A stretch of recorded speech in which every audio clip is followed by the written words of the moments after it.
Hi, and welcome to another episode of General Nerdery. Today I'm going to show you how to connect your Sony television or Blu-ray player to your Wi-Fi network, and what to do when they don't necessarily want to talk to each other.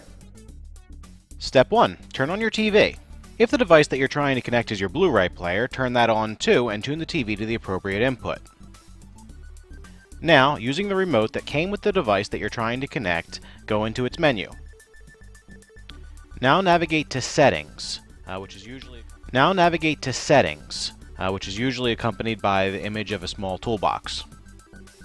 From there, locate and select Network, and then Network Setup, and then Set up Network Connection.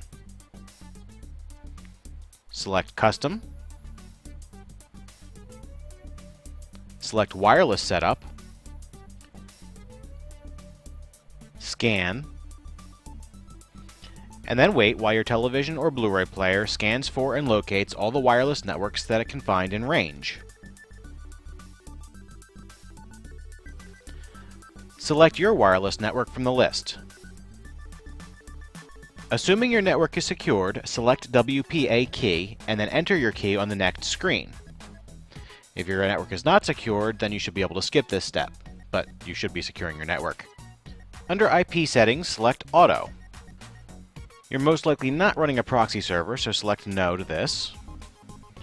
Now push right to continue. Save and connect. And at this point, 90% of you are done. For most of you, after 1 or 2 minutes of displaying this screen, the television or Blu-ray player will come back with a new status screen basically saying that everything went fine, and you can exit out of that and you're good to go. However, I happen to know that in this case it is going to fail. The simple fact is that Wi-Fi is quirky, and it seems that certain devices just don't like certain brands of routers. It's not even a knock against the device or the router necessarily, it just seems to be the way it is. Sony televisions, in my experience, don't like Netgear routers. Mitsubishi televisions don't seem to like Buffalo routers, just to cite another example. Thankfully, when these situations come up, you can almost always get it to work by manually configuring the IP settings, so that's what I'll show you how to do now. The first thing we need to do to manually configure our IP settings is to find out what the IP address of our router is. To do this, we need to go to our computer. The method is the same in Windows 7 and Windows Vista. Open your Start menu and in the search bar type CMD. The method is the same in Windows 7 and Windows Vista. Open your Start menu and in the search bar type CMD. Then select CMD from the list, and the command prompt window will open. In Windows XP and older, select Run from the Start menu and type CMD in the box that appears after that for the same result. If you're running a Debian-based Linux, just open up any old terminal window. In the Windows command prompt, type ipconfig. Or in Linux, type ifconfig. Hit enter and you'll be presented with a whole lot of IP information, most of which you don't need. We're just looking for one thing: default gateway. This is the IP address of your router. Write it down, including the dots, and then we're done with the computer. You can close this window and go back to your television. Select Repeat Network Setup. Select Wireless Setup again. Scan.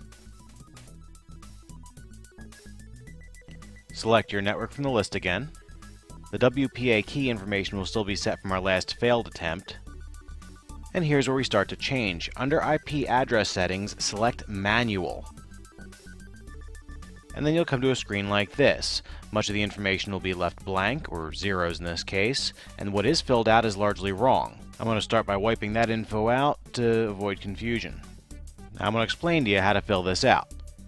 For IP address, set the first 3 groups of numbers to be identical to those of your router. In this instance, our router's IP address is 192.168.1.1.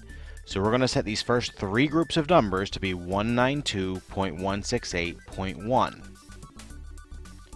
The last group of numbers can technically be anything from 2 to 255. Normally your router just assigns a device the next available number on the list, but that's part of what's not working here, so we have to do this part ourselves. Randomly picking a number between 100 and 255.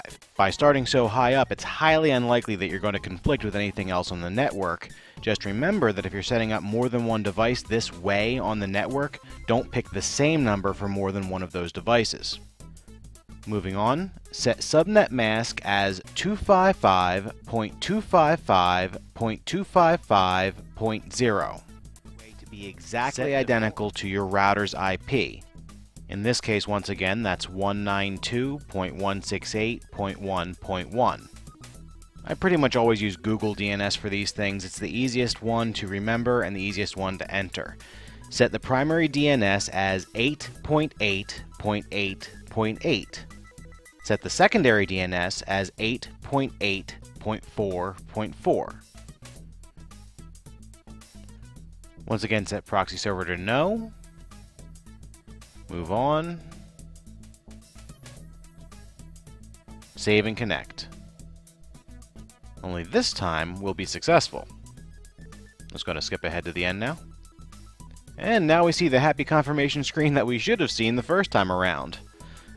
Now you can quit network setup, and we're done. As always, I hope you enjoyed this tutorial, and I hope you find it useful. Please remember to rate, review, and subscribe, and I'll see you next time on General Nerdery.